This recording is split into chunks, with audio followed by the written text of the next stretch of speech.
Olá pessoal, boa noite, tudo bem? Iniciamos mais uma live do programa da Procuradoria-Geral do Estado de Alagoas, capitaneado pelo Centro de Estudos da PGE. E hoje vamos receber o grande amigo, um dos grandes quadros da Procuradoria-Geral do Estado de Alagoas, o professor Fábio Lins. Ele que é doutor pela Universidade de Salamanca, é mestre pela Universidade Federal de Pernambuco, autor de várias obras jurídicas, é professor da Universidade Federal de Alagoas, do SESMAC, e é um grande administrativista, inclusive é o presidente do Instituto de Direito Administrativo de Alagoas. Teremos a honra de receber o professor Fábio Lins aqui para tratar de um tema muito caro para a advocacia pública. Vamos falar de reforma administrativa, servidores públicos e discutir um pouco sobre o futuro dos concursos públicos no âmbito estadual, municipal e também federal. Ok? Vamos aguardar o professor Fábio Lins para tratar de reforma administrativa, desses temas relevantes para a advocacia pública. E registro aqui que estamos na nossa 16ª live, isso mesmo, né? Já discutimos aqui os mais variados temas do direito relacionados ao direito administrativo, ao direito constitucional, ao direito financeiro, ao direito processual. E hoje vamos falar com o grande professor Fábio Lins, que estará conosco, como eu disse, um dos grandes quadros da nossa PGE de Alagoas. Já cumprimento aqui os colegas procuradores, grande amigo também Ricardo Schneider, que esteve conosco, membro do MP de Contas, numa grande live discutindo alguns parâmetros da atuação dos tribunais de contas. E hoje só aguardando aqui a solicitação do amigo Fábio para começarmos a nossa live de hoje aqui do Centro de Estudos. Se tiver, aguardamos a sua solicitação. Acho que eu já vislumbrei o Fábio por aqui. Fábio, só solicitar a participação na nossa live para a gente começar. Estamos te aguardando. Agora sim, vamos lá.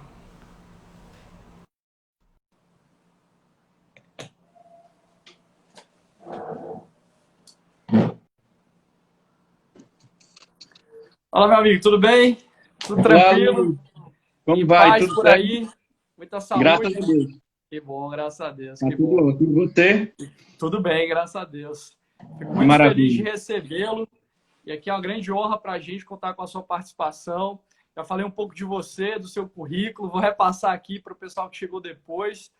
Falei que você é um dos grandes quadros da nossa PGE de Alagoas. Fábio, que é doutor pela Universidade de Salamanca, é mestre pela Universidade Federal de Pernambuco, é professor de Direito Administrativo da Universidade Federal de Alagoas, do SESMAC, também é o nosso presidente, né, do Instituto de Direito Administrativo de Alagoas, grande idealizador, esse instituto que vem crescendo, enfim, que vem estendendo com profundidade as discussões de direito administrativo no nosso estado e com projeção nacional. E também, Fábio, é autor de vários livros, né, de várias obras que a gente, inclusive, utiliza no dia a dia como referência na nossa atuação enquanto advogados públicos. Eu estou com duas aqui, uma relacionada à principiologia do concurso público, né, e também uma outra ligada à igualdade e discriminação no concurso público, mas só algumas das obras que o Fábio já produziu.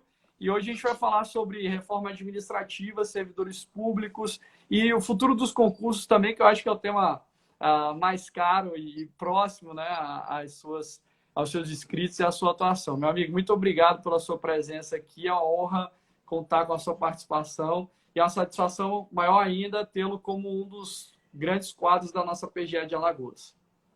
Passo Luiz, para as considerações iniciais. A honra, na verdade, é toda minha, Luiz. É uma alegria imensa assim, poder participar dessa série de lives que a PGE vem organizando a partir do Centro de Estudos. Você está de parabéns, porque você tem trazido para essas conversas diversas personalidades do direito brasileiro, pessoas que têm realmente um destaque e podem, com certeza, contribuir com os debates.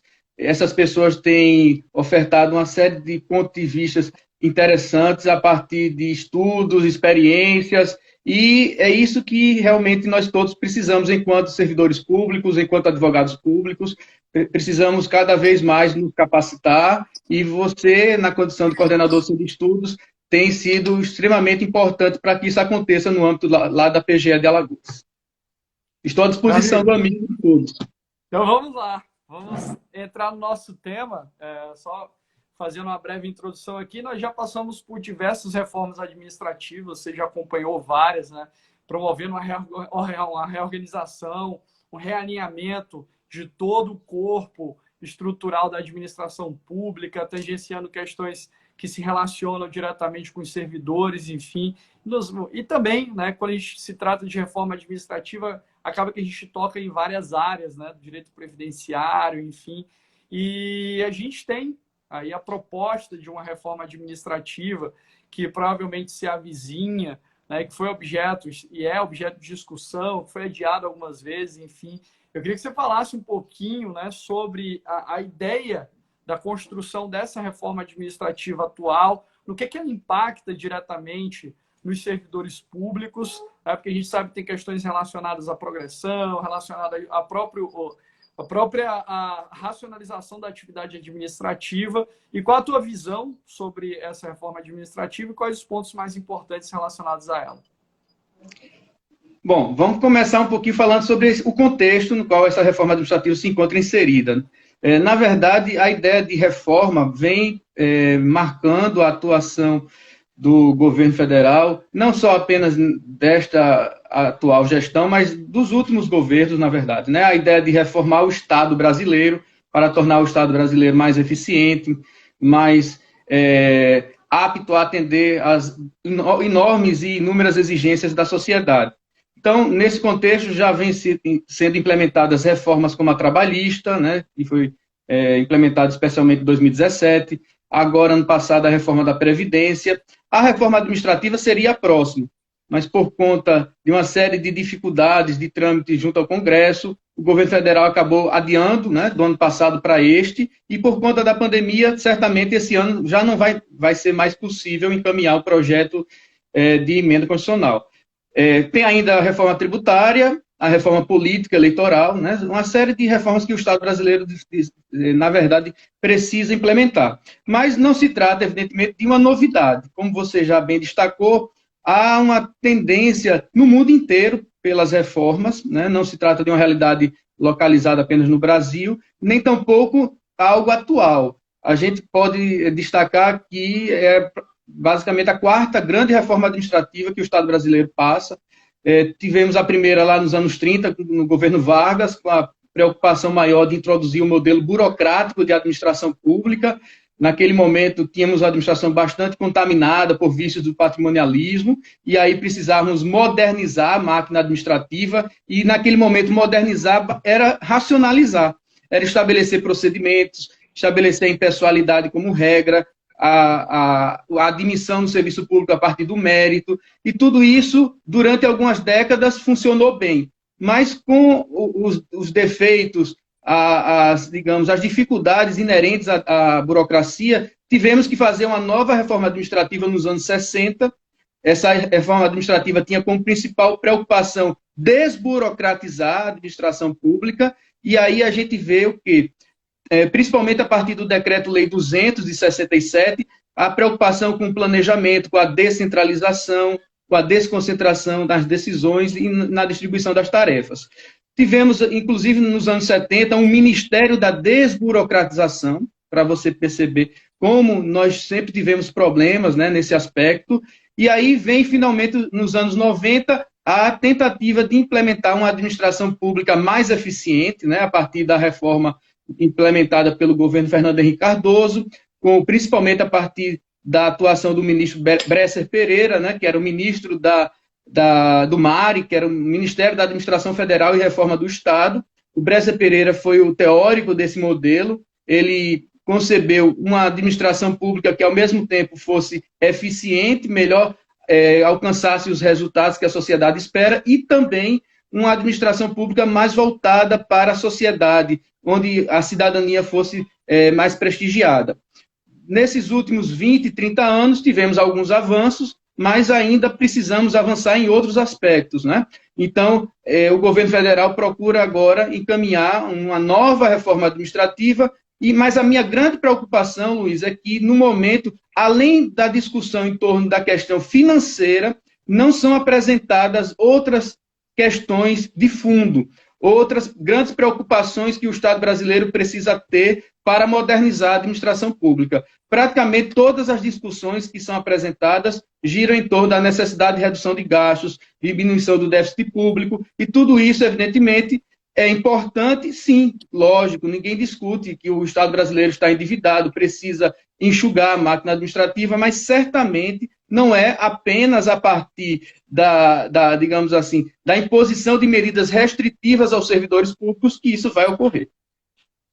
Perfeito, eu concordo plenamente com você. Eu acho que a gente tem que pensar, né, e isso passa por uma série de mudanças também em termos da sociedade como um todo, na racionalização da atividade administrativa em meios, né, em formas de torná-la mais eficiente, dentro até de uma perspectiva que até o governo federal tem discutido, ainda que não com a verticalidade necessária, de um e-gov, de um governo digital, né, de um modelo de fato que seja implementado, que tenha uma extensão, uma aplicabilidade a todos, que promova a atividade administrativa, que o serviço público tenha a qualidade que se exige, né, dentro, inclusive, do conjunto legislativo. E as reformas administrativas, de fato, algumas delas têm se restringido, particularmente, a discutir as questões relacionadas à contenção de gastos, né, a atuação do servidor público, como se o servidor público necessariamente fosse o mal da administração pública, como se a gente não tivesse que avançar em termos de gestão,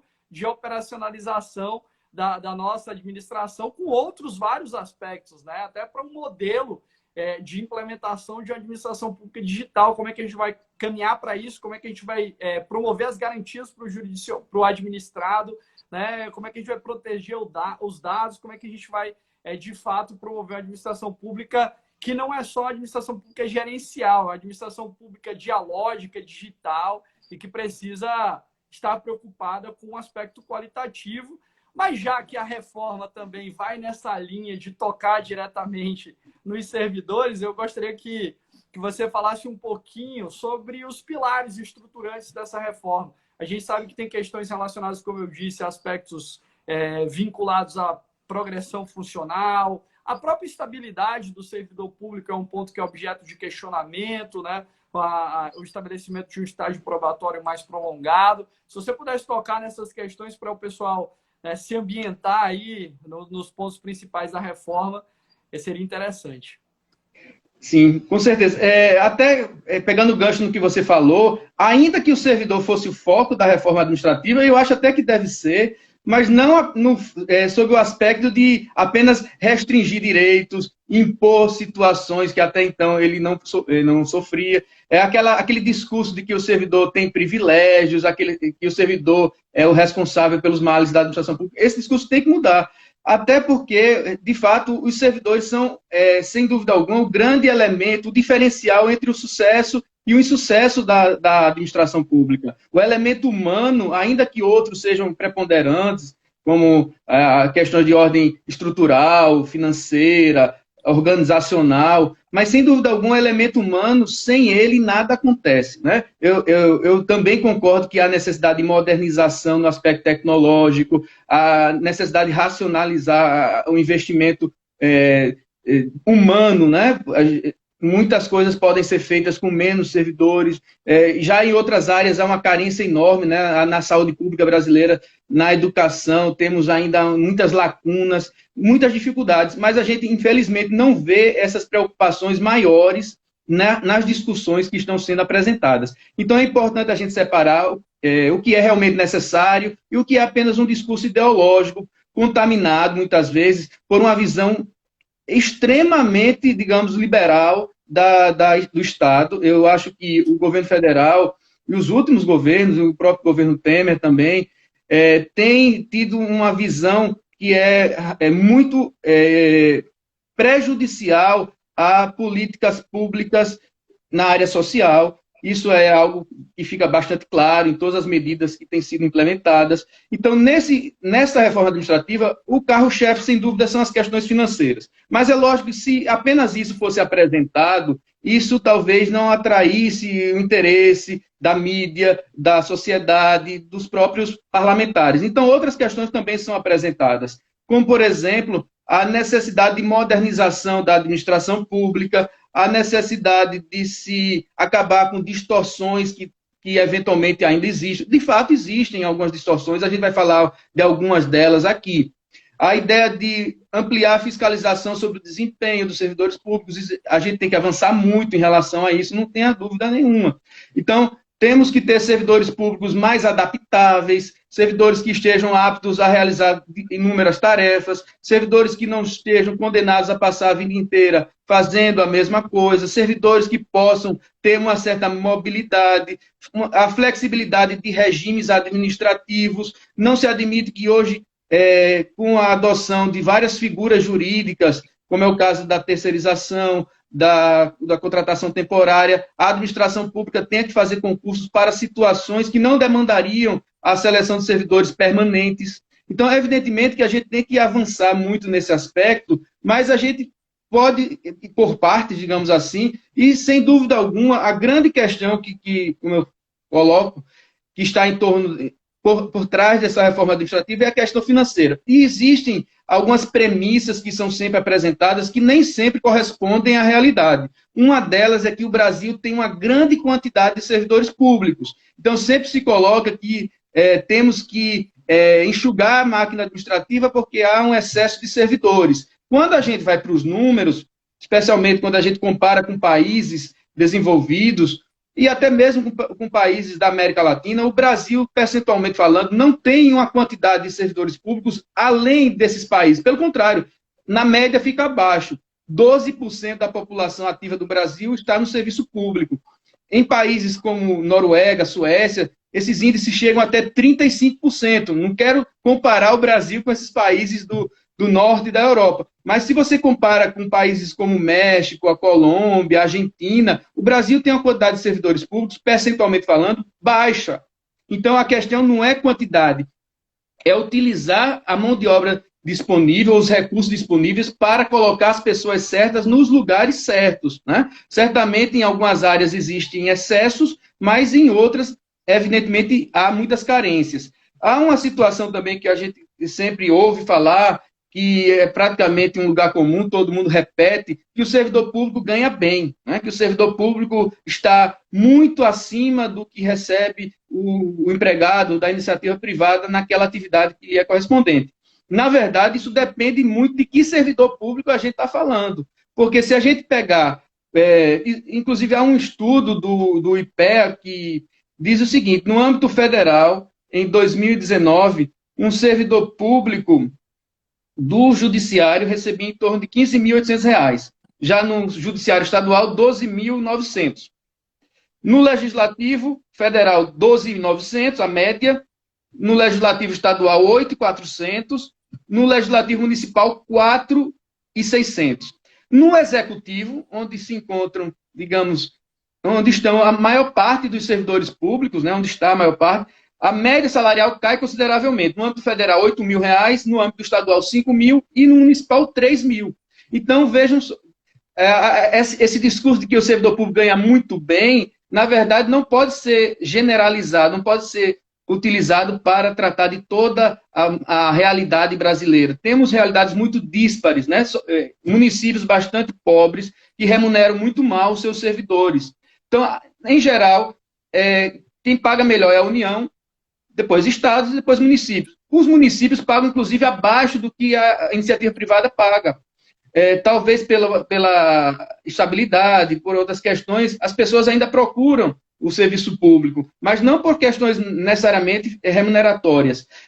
No âmbito dos poderes também existem disparidades. Os poderes judiciário e legislativo pagam remunerações muito melhores do que a média do poder executivo. Para se ter uma ideia, no âmbito do executivo, do poder judiciário federal, né, se você comparar o judiciário federal e o executivo municipal, que são os extremos, a gente tem uma discrepância imensa, né? De uma média de 15.000 no judiciário federal para 3.000 no executivo municipal. Então, a gente não pode cair nesse discurso de que o servidor público ganha muito, tem que ter seus privilégios cortados, como se isso fosse uma verdade absoluta.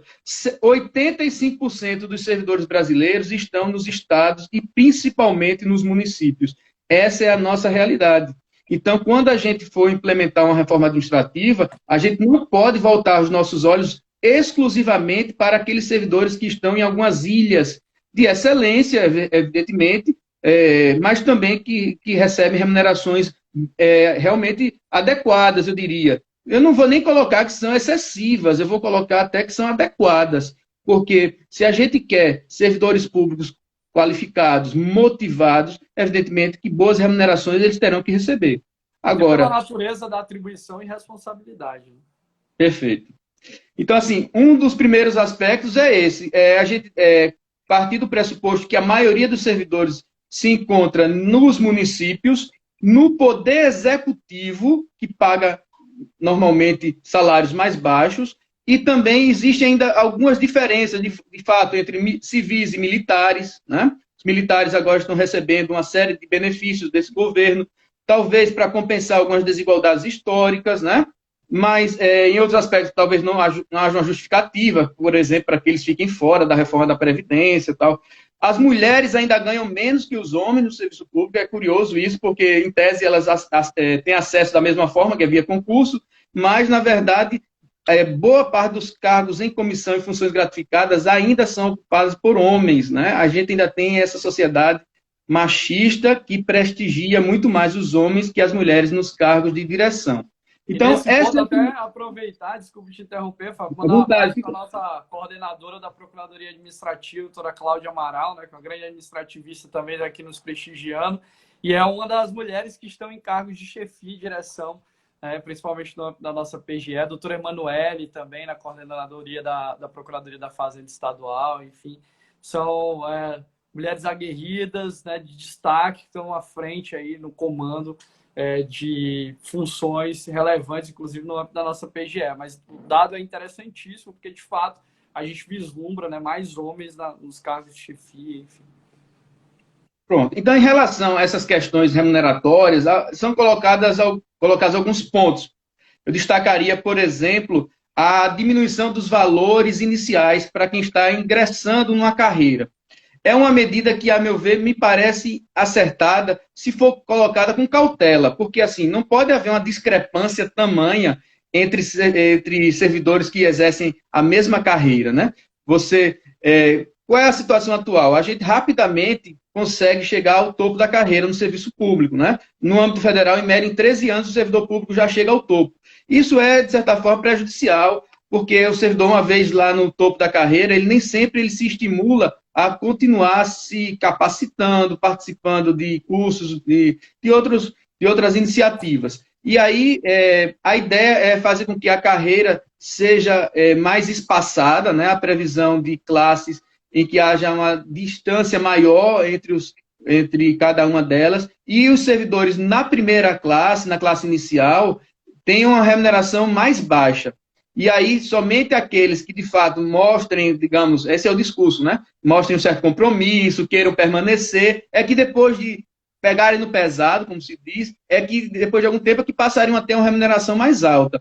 Agora, isso, a priori, parece sedutor, né? Mas tem um efeito colateral muito grande, que é exatamente o fato de, no mesmo órgão, estarem trabalhando pessoas que, às vezes, fazem as mesmas coisas, porque no Brasil não há muita diferença entre os servidores de início e de fim de carreira. Na prática, eles exercem as mesmas atribuições, embora a própria Constituição diga que, à medida que o servidor ele é promovido na carreira, ele deveria passar a exercer atribuições mais complexas. Mas, na prática, isso dificilmente acontece, né? Então, aquele servidor que, no início da carreira, digamos, vai estar recebendo 4 mil, vai trabalhar na mesma sala com um colega que recebe 25, 30 mil. Então, isso é muito preocupante. Então, eu tenho minhas ressalvas em relação a essa medida.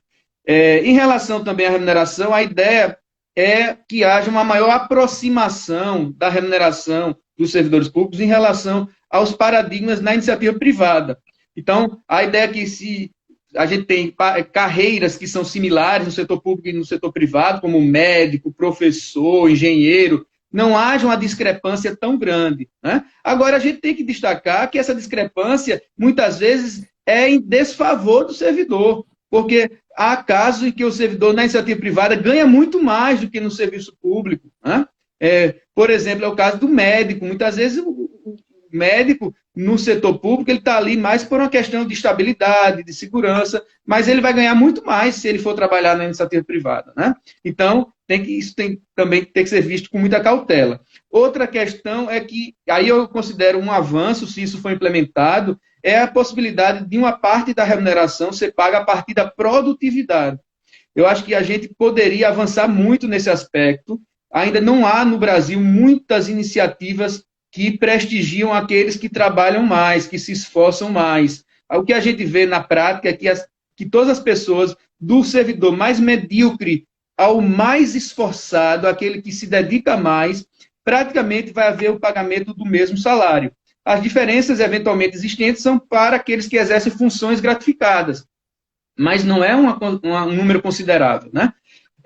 O que a gente percebe é que os servidores públicos, se passassem a receber uma parte de sua remuneração a partir do desempenho, eles certamente se esforçariam mais para alcançar melhores resultados. Existem, evidentemente, algumas iniciativas, os professores, né, rateiam o FUDEB, aqui no estado de Alagoas, os policiais militares que apreendem armas de fogo recebem um valor correspondente a essa apreensão. Então, tudo isso estimula o serviço, né? Mas, na prática, a gente não tem isso, né? Como a gente tem na iniciativa privada. Quanto mais você trabalha, mais recebe. Ô, Fábio, só uma pergunta nesse ponto, né? Desse estímulo ao servidor. Essa análise de desempenho, né? Muitas vezes a gente percebe que algumas estruturas administrativas até estabelecem uma análise de desempenho, mas muito pelo prisma quantitativo, né? Pelo ato que foi produzido especificamente. E a gente carece de uma reflexão maior, de uma análise da atribuição sobre o prisma qualitativo. É muito difícil, né? E muitas vezes a gente tem aí uma tendência a buscar mais os números, e até eu estava refletindo sobre isso no âmbito judicial, né?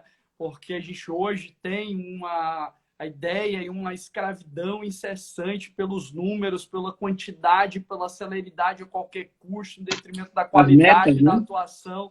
Né? E até era uma reflexão que eu estava fazendo no livro que eu estou escrevendo sobre a parte tecnológica, e é o livro da Itália, e a reflexão era exatamente essa também na Itália, de que a gente tem uma preocupação, que lá eles têm uma preocupação também muito grande, os sistemas são muito correlatos, a gente tem uma preocupação muito grande com os números, né, com a quantidade de processos que foram julgados, enfim, tanto que o Justiça em números no Poder Judiciário está aí posto, mas não se tem critérios para se dimensionar a qualidade da atribuição e do desempenho do servidor.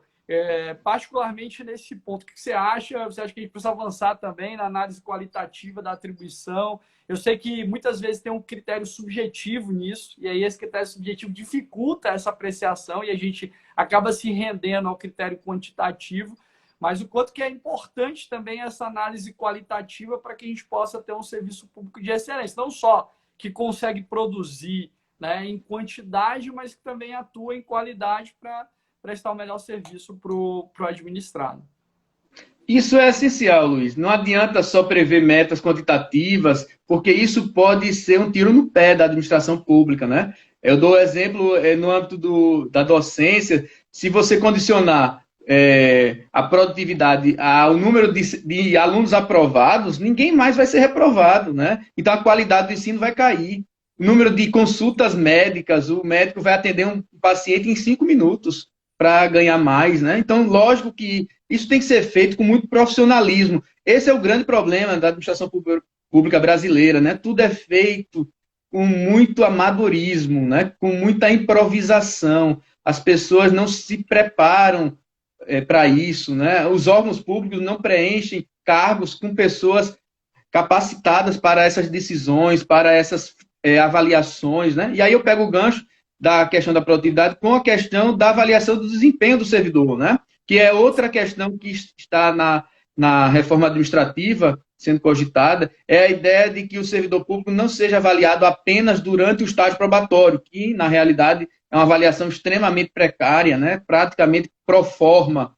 Poucas pessoas são consideradas inaptas no estágio probatório, embora muitas delas devessem ser, né? Quando a gente vê a proposta de uma avaliação periódica, é a ideia de que o servidor constantemente, a cada 2, 3 anos, seja submetido a uma avaliação séria, né, eficaz, e se em uma ou duas, talvez uma seja pouco, mas em duas avaliações consecutivas, ele, ou três, ou duas a cada três, alguma coisa assim, ele não tiver um desempenho satisfatório, ele vai ser exonerado. Isso não é quebrar direitos, romper com garantias. Não, é evoluir, né? Agora, é lógico que a gente também tem que entender em qual contexto isso vai ser aplicado. É o contexto, mais uma vez, de 5.570 municípios, né, estados, onde a prática do favoritismo e do revanchismo ainda é algo muito real, não é algo do século XIX, é algo ainda muito presente. Outra questão que eu acho que é importante discutir é a questão da estabilidade, né? Talvez seja a grande questão colocada pelos autores da proposta da reforma. A ideia é de que, primeiro, nem todo servidor tenha que ter estabilidade. Tá? Em relação a isso, eu também concordo, de certa forma, porque, para mim, servidor estável é algo imprescindível, mas não para todas as situações. A estabilidade se justifica diante de situações em que o servidor público precisa ter independência, precisa atuar com isenção, ele precisa, no trato com o administrado, agir com objetividade, com impessoalidade. Portanto, ele não pode temer as consequências daquela sua decisão. Então, órgãos de fiscalização, de arrecadação de tributos, órgãos de assessoramento jurídico, de diplomacia, polícia, né, que exercem as diversas atividades de poder de polícia, né? Fiscalização ambiental, sanitária, trânsito. Aí sim, realmente, o servidor público tem que ter estabilidade. Até um dia desses me perguntaram se o professor também, eu disse também. Não é questão corporativista, mas porque o servidor tem que ter opinião, o professor tem que ter a liberdade de opinião, e essa liberdade de opinião, muitas vezes, pode ser, se não for respeitada, pode gerar eventuais represárias por parte do gestor público, né? Então, nesses casos, a estabilidade é uma garantia para o próprio cidadão, né? Para que o servidor não seja alvo de ingerências indevidas, principalmente nesses casos. Você tem carreiras, por exemplo, de Estado, enfim, que precisam de uma atuação independente, isenta, né? A gente tem que ter a estabilidade como uma garantia para o próprio cidadão de que ali, naquele caso, não teremos ingerências indevidas, verdade? Perfeito. Muito mais garantia para a sociedade, de fato, que para o próprio servidor, né? Então, a sociedade quer servidores públicos independentes, que atuem de forma isenta, e isso só a estabilidade assegura. Agora, as questões que são colocadas na reforma primeiro, quando adquirir a estabilidade, então se cogita aumentar o prazo de aquisição de estabilidade para, em alguns casos, até 10 anos, né? Porque não há um projeto definitivo, né? Não há uma proposta já consolidada.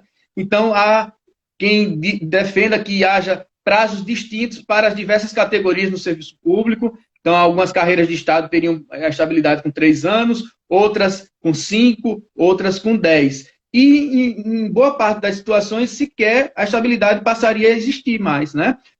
Nesse caso, eu entendo que deve haver uma distinção entre aquelas atividades, como a gente chama de carreiras de Estado, e aquelas outras que são auxiliares, né? Atividades que muitas vezes devem até ser ocupadas por servidores concursados. Isso aí eu acho que é algo importante, né? Selecionar de forma universal, com eficiência, mas para essas situações, a meu ver, seria interessante estabelecer a figura do contrato temporário por um prazo mais largo, digamos assim. Contratos de 5, de 8, de 10 anos, porque isso, de certa forma, não engessa a administração pública, não faz com que ela tenha aquele compromisso permanente de gastar com o pessoal, né, que isso resulta, inclusive, em gastos para a folha de inativos, mas também o servidor público teria uma certa segurança, ele sabe que durante aquele período de 5, 10 anos, ele vai permanecer exercendo aquela função. Isso já existe em outros países, e o Brasil também poderia copiar, né, se utilizar da contratação temporária muito melhor, a meu ver, do que, por exemplo, fazer uso da terceirização, fazer uso de entidades do terceiro setor, né? Que nesse caso, quando o Estado contrata alguém via terceirização, via terceiro setor, o que é que acontece? A relação, o vínculo que se estabelece é com a empresa, é com a entidade do terceiro setor, não é com o servidor público. Até por uma questão, por exemplo, de apuração de responsabilidade, não há muito como o Estado punir um servidor que tenha atuado quando o vínculo não é com o Estado, e sim com uma empresa ou uma entidade sem fins lucrativos. Então, quando o Estado seleciona alguém de forma temporária, pode até estabelecer, se for o caso, o regime estatutário para o servidor público, sem problema, não vejo dificuldades, tirando a questão da estabilidade, né? Mas eu acredito que essa situação seria, inclusive, até melhor que o cargo de comissão. Porque no cargo de comissão, essa precariedade no vínculo faz com que o servidor, muitas vezes, ele fique muito inseguro. E essa insegurança para o servidor público é muito prejudicial, muitas vezes, à sociedade, que quer um servidor público que vá atuar sempre de acordo com a lei e não com o interesse daquele que o nomeou, né? Então, eu acredito que essa seria uma solução viável. Então, uma das... Diga, Luiz. Nada. Não, falei só isso, exatamente, concordo com você. Outra questão, né, que se coloca é quanto aos regimes jurídicos. A ideia é estabelecer uma maior flexibilidade para as administrações públicas definirem quais seriam os regimes adotados para os seus servidores, porque o que acontece atualmente é que toda a administração direta e autárquica tem que adotar o regime estatutário, e a administração, no caso das empresas estatais, o regime seletista. Mas poderia, dentro de uma entidade administrativa, o Estado, União, município, também haver a coexistência de mais de um regime jurídico. Eu acho que isso seria também algo viável, né? A questão também da estabilidade passa, evidentemente, pelo maior rigor na análise do estágio probatório. O Brasil é muito um país assim de se conformar com jogar para a torcida, né? Questões que são colocadas só de forma simbólica, pro forma, como se isso por si só fosse produzir algum resultado, né? Então, a gente, por exemplo, a gente prefere o controle de legalidade ao controle de resultados. Formalmente falando, está tudo certo, né? Então, a gente tem que avançar nesse aspecto e fazer um estágio probatório realmente mais eficaz. Mas a gente, quando for falar do concurso, né, eu acho que tem que daqui a pouco partir para isso, a gente vai ver que mais importante que o estágio probatório é selecionar bem. Porque se você seleciona bem, em tese você não tem tanta preocupação com o servidor no exercício do cargo, né? Eu vou rapidamente pontuar alguns aspectos para a gente depois passar para os concursos. A necessidade também de reestruturar as carreiras no serviço público, né? Se coloca aqui no âmbito federal existem mais de 300 carreiras, isso é algo inimaginável, né? Então, eu fico imaginando um advogado da União tendo que dar parecer nessa área, lidar com 300 leis diferentes, né? No âmbito estadual não é diferente, a gente tem muitas carreiras distintas, com legislações bastante díspares, não há muita padronização nesse aspecto, e no âmbito federal a ideia é que passem a existir apenas 30 carreiras. Então, ao invés de você criar várias nomenclaturas, você cria carreiras mais genéricas, digamos assim. Servidores de apoio, de nível médio, servidores, sei lá, gestores públicos, nomes assim mais abrangentes, que permitam que o servidor público não fique necessariamente a vida inteira no Ministério da Agricultura. Ele pode, eventualmente, depois ir para o Ministério da Fazenda, ele pode fazer coisas diferentes, né? A ideia, então, é melhorar a questão da flexibilidade, da mobilidade e da produtividade no serviço público. Outra questão que eu acho que não se coloca nessa reforma é um aperfeiçoamento do processo disciplinar, que no Brasil ainda é muito atrasado, né? A gente ainda tem aquela visão inquisitorial, não há muita... não se respira ares novos nesse aspecto, praticamente ninguém consegue fazer um PAD em um tempo rápido e sem maiores incidentes. Então, a gente vê lá na PGE, muitas vezes, processos abertos em 2016, 2017, que agora chegam para a gente dar um parecer. É algo assim impressionante. Porque eu já dei de parecer, dizendo que a pretensão do Estado estava prescrita, né, de punir o servidor, impressionante. Então, assim, isso tem que, de alguma forma, ser também colocado na pauta das discussões. Tá? Ô, Fábio, nesse ponto aí, eu queria te ouvir em relação ao aspecto, rapidamente, o que você... Você falou da sanha, muitas vezes punitiva, em alguns aspectos relacionados ao servidor. Tem um trabalho até interessantíssimo sobre a ideia de uma justiça restaurativa no âmbito do processo administrativo disciplinar, que é até um artigo de uma colega nossa da PGE de São Paulo. E eu queria te ouvir em relação a esse ponto. A gente vive uma fase, né, e discutimos isso em outras lives, de uma busca por consensualidade administrativa, enfim. A gente tem o artigo 26 da LINDB, que é uma cláusula geral que promove essa ideia de você possibilitar, no âmbito administrativo, você promova os mais diversos meios de autocomposição. Inclusive, o pacote anticrime previu a viabilidade de uma autocomposição, né, que impediria a propositura de uma ação de improbidade administrativa ou até mesmo, né, no curso da ação, termos ali um negócio jurídico processual, enfim, na ação de improbidade administrativa, alterando o artigo 17 da Lei 8429. Eu queria te ouvir em relação a esse ponto, já que você falou, você acha que seria interessante a gente trabalhar com esses instrumentos também no âmbito do processo administrativo disciplinar? Será que não seria mais eficaz em alguns casos, em detrimento daquela punição específica, enfim? Totalmente a favor, Luiz. Veja só, o processo disciplinar ele está no século XIX ainda. Ele não conseguiu avançar. Evidentemente que se a administração pública passar a adotar esses parâmetros de consensualidade, de ajuste de comportamentos, a possibilidade da administração, a partir do diálogo, orientar o servidor, prevenir situações ilícitas, né? Às vezes o servidor já demonstra atos iniciais de que ele vai ter um comportamento que não é adequado. Então, nesse momento, o papel da corregedoria, no sentido de orientar, de instruir o servidor, e no momento posterior, caso o ato já tenha sido praticado, certamente que o caminho é esse, o caminho é do diálogo, é do ajuste, da consensualidade. Não tenho dúvida alguma de que isso vai ter que acontecer. Agora, infelizmente, nos processos, né, ser um especialista, o processo administrativo sempre fica a reboque, fica por último, ele é muito... infelizmente, ele fica a anos-luz de distância dos outros, né? Então, a gente ainda vai ter muito que avançar nesse aspecto para que a gente torne isso tudo realidade. Porque é lógico que esse discurso, ele é muito democrático, ele é quase que um consenso entre os processualistas, administrativistas, mas iniciativas práticas são poucas ainda, infelizmente. Lógico que a gente já ouve falar de corregedorias que tem um papel muito menos punitivo e um papel mais no sentido de propor o diálogo e a solução de forma não tão conflituosa, né? Certamente.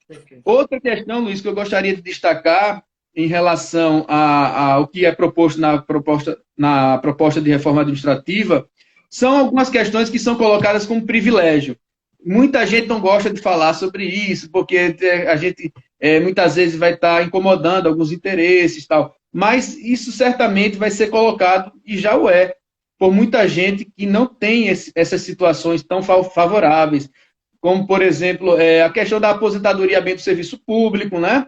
Que é considerado por muitos uma excrescência, embora, lógico, nas situações em que há vitaliciedade, eu não vejo como alguém que pratica uma falta grave no âmbito administrativo ser demitido, né?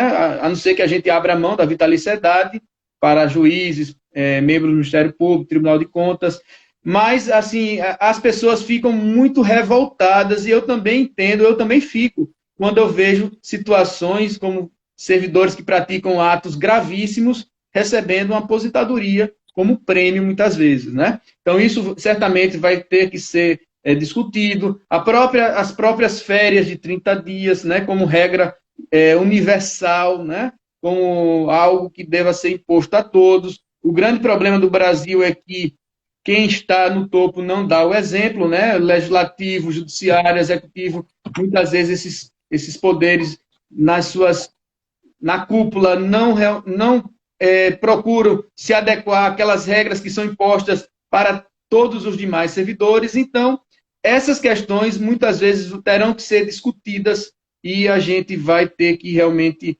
muitas vezes, ter que, não diria abrir mão de privilégios, porque muitas dessas situações têm uma justificativa histórica, uma questão de equiparação, de tratamento similar às carreiras que estão dentro de um mesmo contexto, mas em outros casos, sem dúvida alguma, ainda temos muitos privilégios que são totalmente injustificáveis, né? A questão do teto salarial, que é problemático demais no Brasil, né? Porque se estabelece um teto que, na prática, ele só serve em alguns casos, em outros casos ele não se aplica. Então, a gente tem muito que avançar, certamente. E a sociedade não pode achar que essa temática se resume aos debates no âmbito do Congresso ou das categorias interessadas. Isso repercute na vida de todo mundo, né? Perfeito. É isso. Vai Vamos lá. ao concurso? Não, Vamos lá, porque... vamos lá. Eu queria falar o seguinte, que você, de fato, é um dos maiores especialistas do Brasil, temático concurso público. Tive a honra de tê-lo como professor no mestrado, né? Os seus livros, inclusive, são citados também por grandes administrativistas. Lembro aqui do professor José dos Santos Carvalho Filho. E quando se trata de concurso público, a gente pensa logo no seu nome. E eu gostaria que você fizesse uma reflexão sobre a necessidade de a gente redesenhar, talvez, né, a sistemática do concurso, aperfeiçoar para contratar melhor, como você fez questão de registrar antes, para que a gente tenha uma contratação que de fato seja eficiente para a máquina administrativa.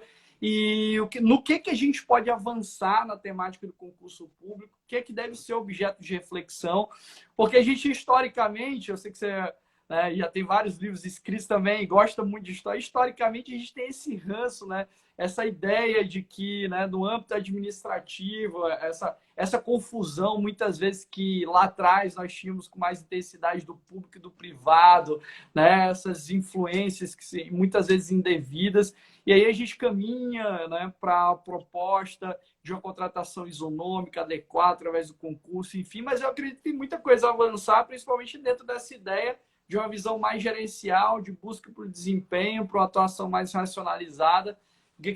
O que você pensa sobre isso e no que a gente pode evoluir em termos de concurso público? Bom, eu vou tentar resumir, né? Porque eu estou vendo que a gente ainda tem, acho que uns 8 minutos. 12 minutos. A gente tem 12 minutos. Vamos lá. Então, veja só. Primeiro, a gente, de fato, levou décadas para conseguir algo que a gente tem que valorizar muito, que é a universalização da ideia do concurso público. Então, a gente foi aos poucos, paulatinamente, ampliando as hipóteses de utilização do concurso público e, especialmente, a partir da Constituição de 88, a gente chegou a um patamar bastante interessante.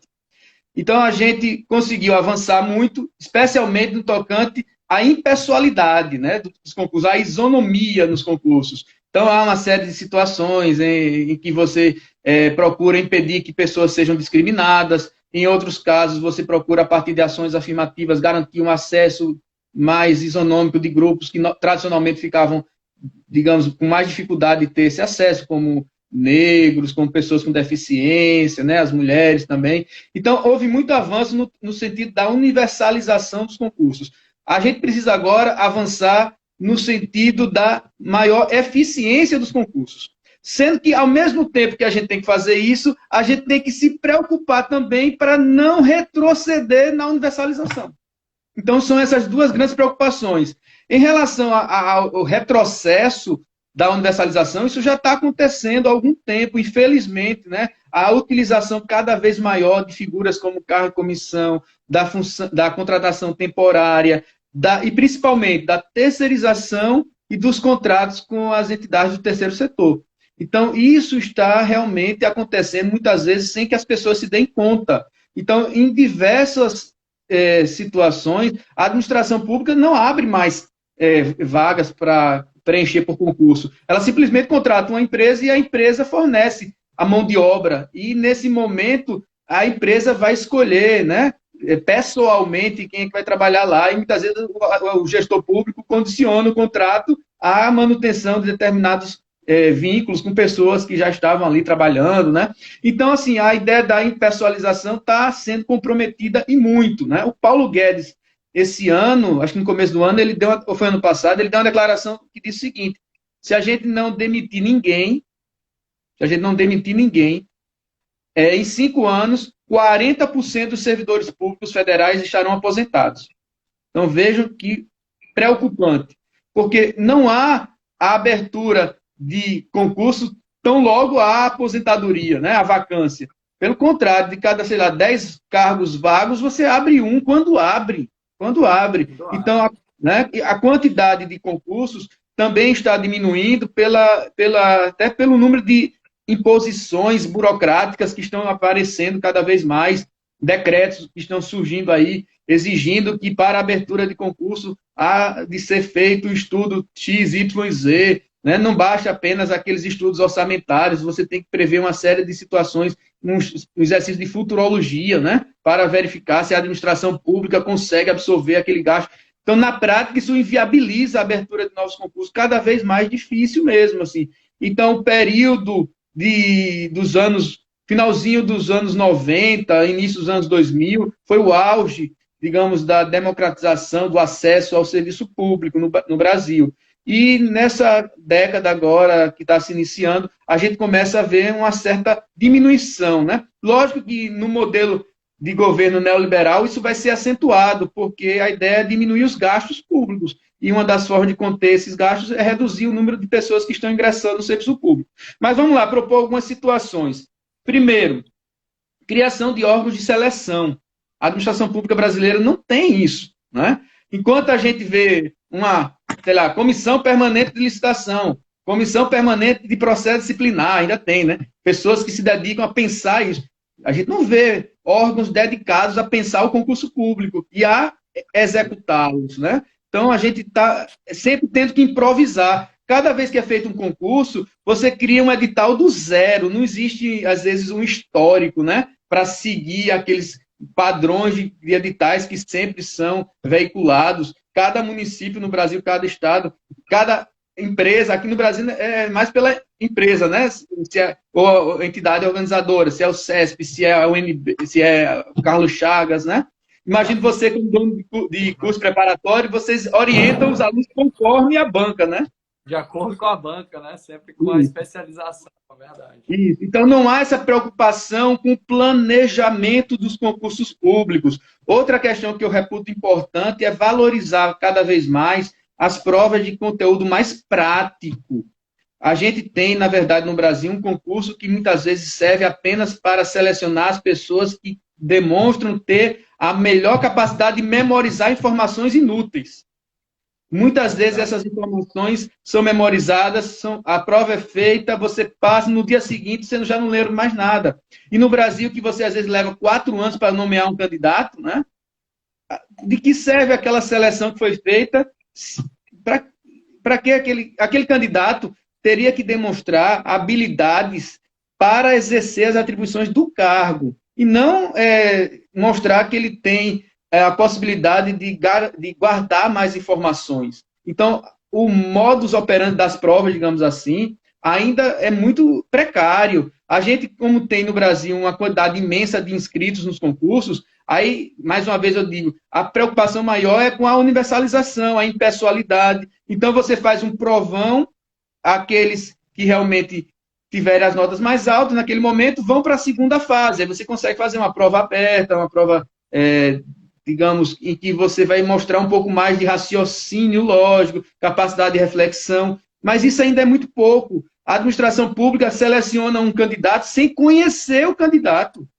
Ela seleciona porque você tirou a nota X, mas ela não sabe, ela não teve um contato pessoal com você. Aí alguém vai dizer, mas se tem contato pessoal, vai ter fraude, vai ter perseguição, vai ter favoritismo.